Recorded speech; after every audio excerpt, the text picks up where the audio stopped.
ইসলাম আলমগীর পেয়েছেন 255 ভোট, 255।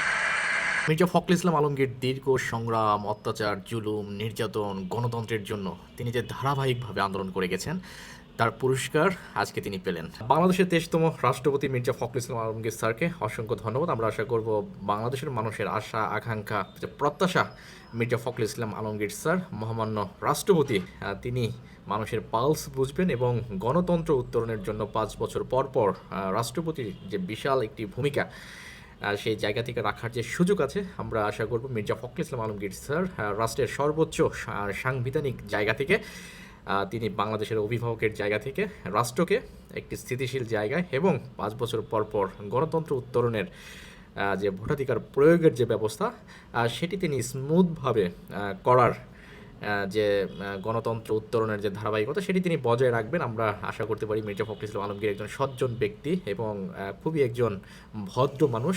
রাজনীতিতে মির্জা ফখরুল ইসলাম আলমগীর স্যারদের মতো মানুষ আছে বলেই বাংলাদেশের মানুষ এখনও তারা স্বপ্ন দেখে বাংলাদেশের গণতন্ত্র যে যাত্রা, যে ধারাবাহিকতা, সেটি মির্জা ফখরুল ইসলাম আলমগীর স্যারদের মানুষের হাত দিয়ে ঠিক ওই জায়গায় পৌঁছাবে। সেই আশা আকাঙ্ক্ষা মানুষ মির্জা ফখরুল ইসলাম আলমগীর স্যারদের মতো মানুষ যখন দেখে, তারা সেই আশা আকাঙ্ক্ষা করতেই পারে। এই মির্জা ফখরুল ইসলাম আলমগীর স্যার গত 17 বছর যে সংগ্রাম, যে অত্যাচার, জুলুম, নির্যাতন সহ্য করে আজকে তিনি যে সম্মানের জায়গায় পৌঁছালেন, অবশ্যই এটা তার প্রাপ্য, ডিজার্ভ করেন 100%।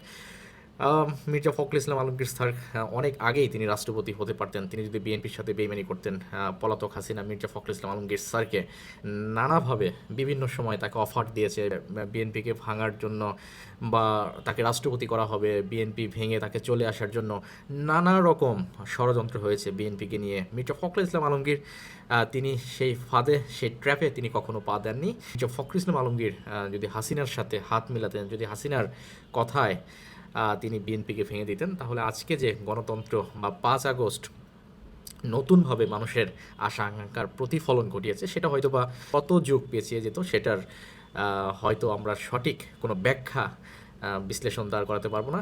মির্জা ফখরুল ইসলাম আলমগীর স্যারের প্রতি আমাদের শ্রদ্ধা থাকবে, ভালোবাসা থাকবে।